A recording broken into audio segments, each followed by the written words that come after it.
Guys, gandang hapon po. Ito po yung mga bagong tanim kong ampalaya ngayon. Ayan na po, medyo laki-laki na po sila. Ito po yung bagong taniman ko ng ampalaya.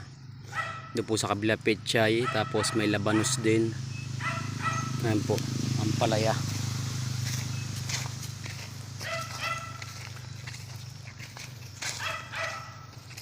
Bali, tinanim ko po siya ng pizza 20. Ito yan po yung labanos.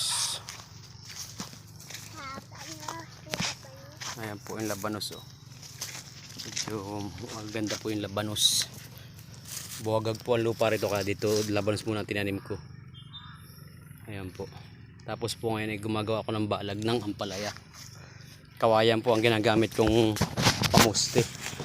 At medyo mas matibay-tibay pa ito. Ayan po, oh. Kawayan.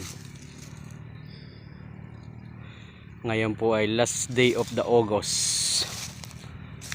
Bali mga 1 month po, medyo may mga bunga na rin itong mga ampalaya ko ito. Ayan po.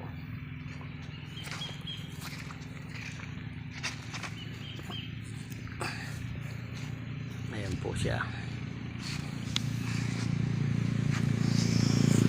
Ito po ang batang makulit, oh. Yan, si Sean Cassidy, ang aking baby.